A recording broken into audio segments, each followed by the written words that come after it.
తాకట్లో ఉన్న మీ బంగారాన్ని విడిపించి ఆ రోజు ఆన్లైన్ రేటుకి కొంటాం. Sharma gold company. నమస్కారం, వెల్కమ్ టు సుమన్ టీవీ. నేను గీతాంజలి. ప్రస్తుతం మనతో పాటు భారతీయ శంకర పీఠం వ్యవస్థాపకులు, ప్రముఖ జ్యోతిష్యులు, ఆధ్యాత్మికవేత్త, బ్రహ్మశ్రీ అన్నవరపు తిరుపతి మూర్తి అవధాని గురువు గారు ఉన్నారు. వారితో మాట్లాడదాం. గురుగారు నమస్కారం అండి.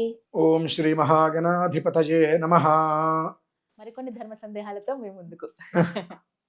గురుగారు, దేవాలయానికి వెళ్ళేటప్పుడు తీసుకువెళ్లే వస్తువుల్లో ప్రధానంగా కొబ్బరికాయ, అమ్మవారి గుడికి అయితే ఖచ్చితంగా పసుపు కుంకుమ తీసుకువెళ్తాం, అలాగే పుష్పం, దాంతో పాటుగా అగరబత్తి, కర్పూరం, ఇవి ఖచ్చితంగా ఉండేలా చూసుకుంటాం. అభిషేకాలకైతే ఇంకా ఆ ద్రవ్యాలు ఇవన్నీ. అంటే దేవాలయానికి వెళ్ళినప్పుడు ఖచ్చితంగా తీసుకువెళ్ళవలసినవి అంటూ ఏమన్నా ఉన్నాయా?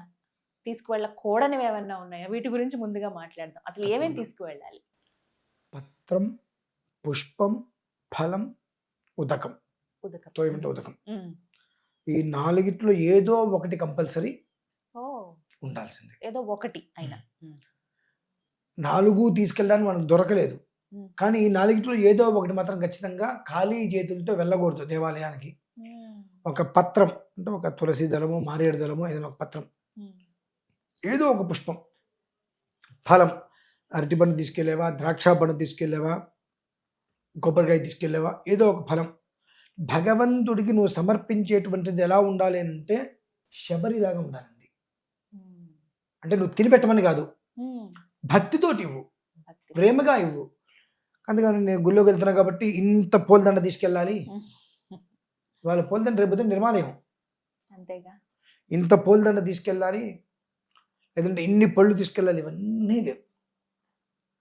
పత్రం, పుష్పం, ఫలం, తోయం అంటే ఉదకం అన్నమాట. భక్తి మేరగా తీసుకెళ్ళగలిగింది. నీకు ఒక పుష్పం దొరికింది, ఆ పుష్పం తీసుకెళ్ళి భగవంతుడికి అదే ఆయనకి ఇచ్చే పదాల దగ్గర సంతోషపడతాడండి. అంతేగాని ఎప్పుడూ కూడా ఏంటంటే నువ్వు ఇచ్చేటువంటి దాంట్లో ఆయన నీ మనస్సును చూస్తున్నాడు, నీకు ఎంత ఉంది అని చూడట్లా. రెండు భగవంతుడి దగ్గరికి వెళ్ళినప్పుడు నాకు ఎంత ఉందన్న రీతిలో నువ్వు వెళ్తే నీకు ఏమీ రాదు. ఇప్పుడు మనకు శ్రీశైలం వెళ్తే ధూళి దర్శనం అంటారు. పెద్ద పెద్ద ఆలయాలకి ఎక్కడికి వెళ్ళినప్పటికీ కూడా క్షేత్ర దర్శనానికి మనం వెళ్ళినప్పుడు మనం బస్సు దిగగానే అదే కాళ్ళతో వెళ్ళి దర్శనం చేసుకోవాలి. బృహత్ దేవాలయాలకి, క్షేత్ర దర్శనాలకి వెళ్ళినప్పుడు ఎందువలన నువ్వు దర్శనం చేసుకోవడం కోసం వచ్చావు. నీ ఒక్క అందాన్ని, నీ యొక్క షోకుల్ని చూపించడానికి అదిగా వచ్చింది. అంటే నువ్వు బస్సు దిగావు, కారు దిగావు, జర్నీ చేసి ఎట్లా ఉంటే ఎట్లానే అలా వెళ్ళిపోయి దర్శనం చేసుకున్నా. ఆ తర్వాత నువ్వు స్నానం వేసి ఏదైనా చెయ్యి, ఒంటికి ఎందైనా రాసుకో. భగవంతుడు నీ రూపం నువ్వు ఏ రకంగా వచ్చినట్టు చూస్తున్నాడు. వచ్చి రాత్రి పడుకొని పొద్దున్న లేచి చక్కగా నేను అందంగా రెడీ అవుతాను, ఆభరణాలు వేసుకుంటాను, ఇంత తట్ట నిండా నా మనుషులు తీసుకొస్తా. నువ్వు దీన్ని గుడికి వెళ్తాం, గుడికి వెళ్ళేటప్పుడు అది తమలపాకు కావచ్చు, తమలపాకు తట్ట కావచ్చు, నీ చేతులతో నువ్వు తీసుకువెళ్ళివ్వాలి. నీ చేతులతో నువ్వు తీసుకెళ్లి భగవంతుడి దగ్గర పెడితే ఆ పెట్టేటువంటి సమయంలో నువ్వు ఎప్పుడైతే కనుక భగవంతుడికి ముందుగా ప్లేట్లో తీసుకురావడమా, ఒక పుష్పం తీసుకురావడమా చేస్తున్నావో అది చూసి నీ మనస్సునైనా పసిగట్టేస్తాడు. ఓకే, ఇవ్వాలనేటువంటి సంకల్పం ఉన్నప్పటికీ కూడా ఇచ్చే స్తోమత లేదు అతనికి. కృష్ణుడు కుచేరుడు, భగవంతుడితో అలానే ఉంటుందమ్మా. నిన్ను పక్కన కూర్చోబెట్టుకోగలుగుతాడు, కానీ నేను ఇంత తీసుకొస్తున్నా దేవుడికి అన్నప్పుడు ఆయన అసలు నేను పట్టించుకోడు. నువ్వు ఎన్నైనా తీసుకురా, నీ వంక కూర్చుంటాను ఎందుకనా. నువ్వు ఒక్కడి ఇంత తట్ట తీసుకొని వస్తుంటే భగవంతుడి మీద భక్తితో ఆయన్ని చూడాలని వచ్చిన 10 మందిని ఆపేస్తున్నారు వెనకాల, ఆపి వాళ్ళని బాధ పెడుతున్నారు. చిన్నపిల్లలు ఉండొచ్చు, చిన్నపిల్లలు ఉండొచ్చు, పెద్దవాళ్ళు ఉండొచ్చు, నడవలేని వాళ్ళు ఉండవచ్చు, లేదంటే షుగర్ రకరకాల వాళ్ళు ఉండొచ్చు, ఎక్కువసేపు నిలబడలేని వాళ్ళు ఉండొచ్చు. కానీ వాళ్ళని నువ్వు ఈ ఒక్క బుట్ట తీసుకొచ్చి అక్కడ పెడుతున్నాడని చెప్పి వాళ్ళందరూ ఆపేసావుగా. నువ్వు తీసుకొచ్చినటువంటి అందు పుణ్యం ఏదైనా ఉంది అంటే అది వాళ్ళకి వెళ్ళిపోతుందమ్మా. ఆ బయట నిలబడిన వాళ్ళకి ఆ పుణ్యం వెళ్తుంది, నీకేమీ రాదు. ఊరికే వస్తావు, కాసేపు కూర్చుంటూ వెళ్తావు. అక్కడేంటి, భగవంతుడి దగ్గరికి వెళ్ళేటప్పుడు మనందరికీ పైవాడెవరు? భగవంతుడు. ఆయన దగ్గరికి వెళ్ళినప్పుడు నేను ఇంతటి వాడిని నువ్వు ఎందుకు చెప్పడం? నువ్వెవరో, మీ నాన్నగారు ఎవరో, మీ తాతగారు ఎవరో భగవంతుడికి తెలుస్తుంది. అటువంటిది నీ గురించి నువ్వు అక్కడికి వెళ్ళి చేసుకోవాల్సిన అవసరం లేదు కదండి. అధికారికంగా వెళ్ళావు, ప్రోటోకాల్ అది వేరు. అసలు నేను అధికారికంగా వెళ్ళమన్నాడు గుడికి? భగవంతుడికి నీ కష్టం చెప్పుకోవడానికి వెళ్ళి నువ్వు, భగవంతుడా కష్టమో నష్టమో ఏదో నేను కొన్ని కష్టాలు పడ్డా, నాకు ఒక అధికారం ఇచ్చాడు, నువ్వే ఇచ్చావు, కళ్ళు నెత్తికెక్కకుండా చూడవయ్యా, నా నుంచి ఎవరికి నష్టం రాకుండా చూడవయ్యా అని చెప్పుకోవటం కోసం భగవంతుడి దగ్గరికి వెళ్ళాలండి. సరదాగా కాదు వెళ్ళేది.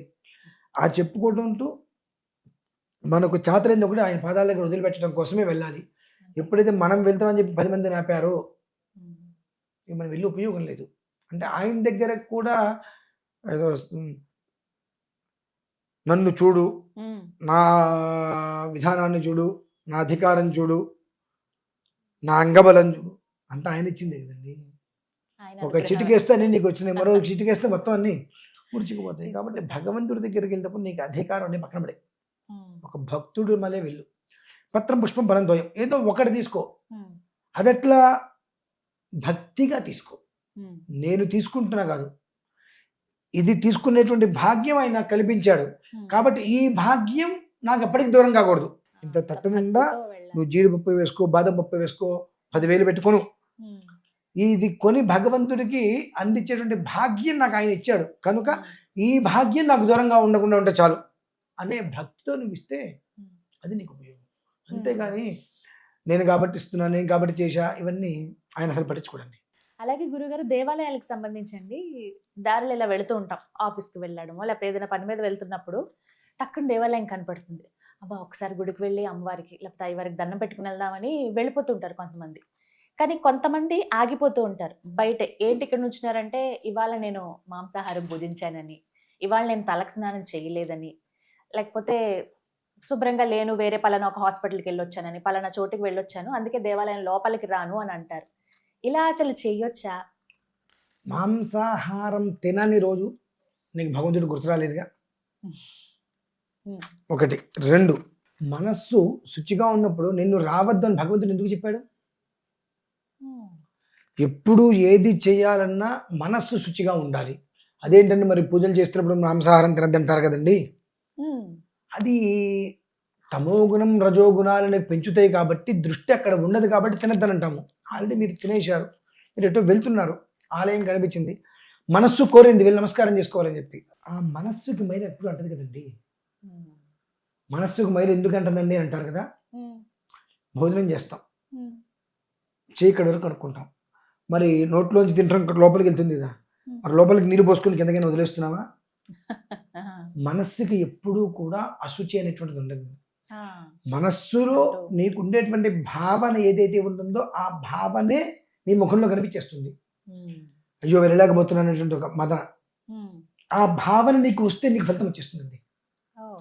మాంసం తిన్నా అయితే ఏంటి, వెళ్ళకూడదా అనేటువంటి స్థితిలో వెళ్తే అది పాపం. నీకు పాప పుణ్యాలు మనం ఎలా లెక్క వేస్తాము?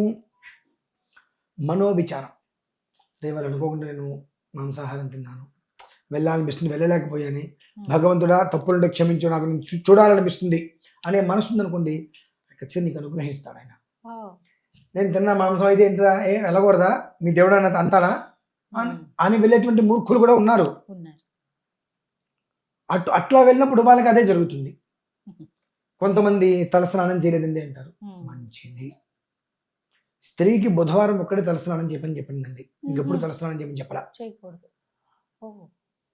తలస్నానం కేవలం స్త్రీకి బుధవారం మాత్రమే. కాబట్టి అది కూడా తలస్నానం ఎందుకు చేయమన్నారు అంటే, కేశాను ఆశ్రిత్య తిష్టంతి, మనం చేసేవన్నీ కూడా కేశాలని ఆపాదించుకుని ఉంటాయి కాబట్టి బుధవారం మొదలైన పొద్దున్నే సూర్యోదయాత్ పూర్వం 9కి 10కి కదండి, సూర్యోదయాత్ పూర్వం తలస్నానం చేస్తే సూర్యోదయానికల్లా అన్నీ కూడా నిలబడి మళ్ళీ శుచిర్భూతులు అవుతాడు. మళ్ళీ పునః కంచి మళ్ళీ వచ్చేవారు నువ్వు చేసిన పాపాలు చేయి. బుధవారం రోజు తలస్నానం కాబట్టి నువ్వు ప్రతిరోజు తలస్నానం చేయలేదు కాబట్టి భగవంతుడి దగ్గరికి వెళ్ళలేదు అనేటువంటిది వ్యవస్థ అవసరం లేదమ్మా, శుభ్రంగా వెళ్ళి రావచ్చు.